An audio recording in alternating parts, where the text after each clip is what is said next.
Today's interview will focus on leadership development from the Natural Step Foundation. Welcome, Karl Henrik, the Natural Steps founder.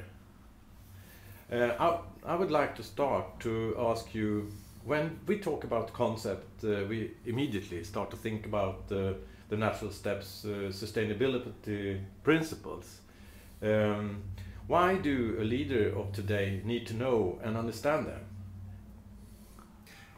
The reason for that is that the whole game of running business is changing systematically, regardless of our actions or our doings, because of unsustainability.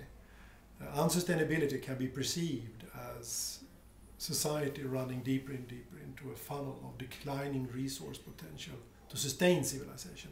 And if you are running a business in that system without understanding the game, your risk of being hit by costs for resources, waste management costs, opportunity costs, missed opportunities on the market, the way it will develop, and so forth and so on, is pronounced. And vice versa, if you understand the surrounding system better than your competitors, your chances of making good business increase heavily. This is just a series of words. It doesn't mean anything unless you can define the end game. If you understand sustainability at the end of that funnel, when it opens up again, then you can draw the conclusions. But if you do not know what sustainability is, you cannot draw the right conclusions. So, can you shortly describe the principles the Natural Steps Foundation? Yeah, it's a whole framework actually, where we have defined sustainability in a robust way at the strategic level. The reason why you need principles is that the whole issue is entirely complex. Sustainability appears as a series of impacts in economic systems and environmental systems and social systems that are interrelated. But if you understand how to define the end game, then you can do a lot of things that you cannot do without such principles. You can design a stepwise approach whereby you bring your business closer and closer to sustainability while increasing your opportunities on future markets and avoiding costs and problems. B, you can deal with trade-offs. You cannot if you don't know the end game. If you have two different alternatives for an investment, for instance, it very often show up as some advantages in certain aspects and some disadvantages in another aspect. And how can you compare pros and cons for different alternatives if you don't know where you want to go? It is like comparing plague with cholera. And if you choose between evils, you get evil. But if you know the end game, you can evaluate different investment opportunities as stepping stones to eventually get to your goal. Another thing is that you can deal with system boundaries. If you don't know how to define the end game, you don't know what you need to take into account. But if you know exactly how to define the end game, then you can just put yourself in your own position where you are now, hold robust principles for sustainability up in front of you, and then ask yourself the following question. What in the whole world that I need to take into account to meet those criteria do I need to take into account? And the other stuff I can disregard. So you use the end game as your system boundaries. You can do resource potentials for a sustainable company calculable. If you don't know the end game, you cannot calculate the resource potential for it. Another thing is that it is phenomenal to create community and teamwork, to have a shared understanding of the goal. And again, that's what you can get if you have principles like that. And finally, it is a phenomenal way of selecting the tools you need for your transition and informing the tools you need for that transition, and to trash the tools you do not need. But if you don't know the end game, you don't know what tools you will need either. And there are so many tools for sustainable development out there. But you can bring them together into cohesiveness if you know the end game. So all of these reasons are there for any strategic thinker. And you all know it. If you don't know where you want to be, you will end up somewhere else.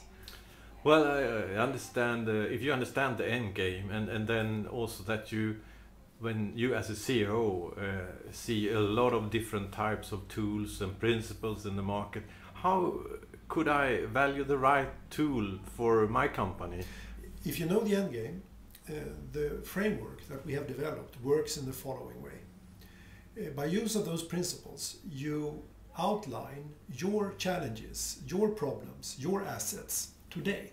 So you evaluate today in relation to where you want to be, not in relation to what others are doing, which you hear all the time when people talk about best in class, which is their dream. We don't even know if best in class is good.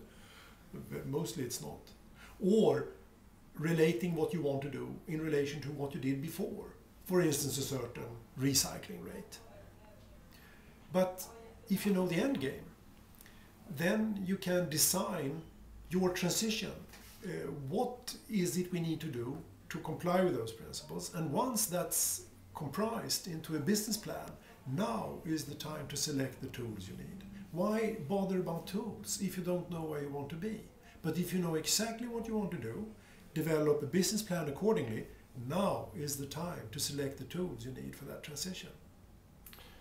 And as I see, you have now been working with these principles for 20 years. And if you look at the mirror and think about these 20 years, what is the reflection of the development of the natural step? Well, each time we have applied those principles in top managements, it changes completely their mindset, first of all. They move away from nitty-gritty, piecemeal changes at the small scale with a growing feeling of being out of control, to bridging a gap, bridging a very clear and well-defined gap to where they want to be, which is a much higher strategic dimension, which is more satisfactory. It changes the way they purchase materials, it changes the way they develop new products, it changes the way by which they inform their own vision, core values and mission into a sustainability context. It changes the way they go about management systems. Everything becomes much easier if you have a well-defined goal. And now you can merge health and security and quality and all those kinds of systems into one and the same overriding business program. So it's a way of being smarter, more effective, and a bit lazy at the same time. Because if you do it right from up front, you create less work for yourself in the long run. If you get going with a scattered comprehension of the game, it's very easy to begin, and it gets more and more heavy the longer you go.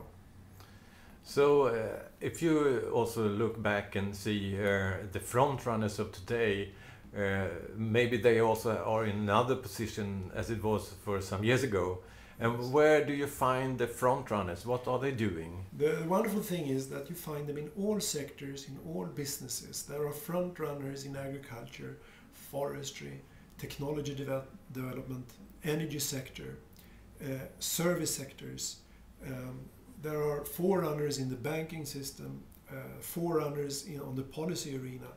You find forerunners everywhere, like small lighthouses that are creating a new momentum into a new world together. And they also have begun to connect. So now those forerunners are beginning to run their own agendas. Where they didn't find support before, it is today easier to find support. And this is happening as an exponential curve. So if you just take one example, photovoltaics. Last year, more photovoltaics were created in the world than accumulated all other years before that. So this is an exponential curve which is growing faster than a traditional exponential curve. And the same goes for wind power and a number of new technologies. The point is that we don't see that exponential curve so much because you are still multiplying relatively small numbers with 2. But when you have done that for a while, then you really see change. Layered along the same historical development, we have still an exponential growth of the traditional growth paradigm, which destroys the world, which gives a lot of people a loss of faith. They have a feeling that this will go to hell in the long run, in spite of all our efforts that seem futile in this context. But the point is that the old paradigm is growing from relatively large numbers, so we see that.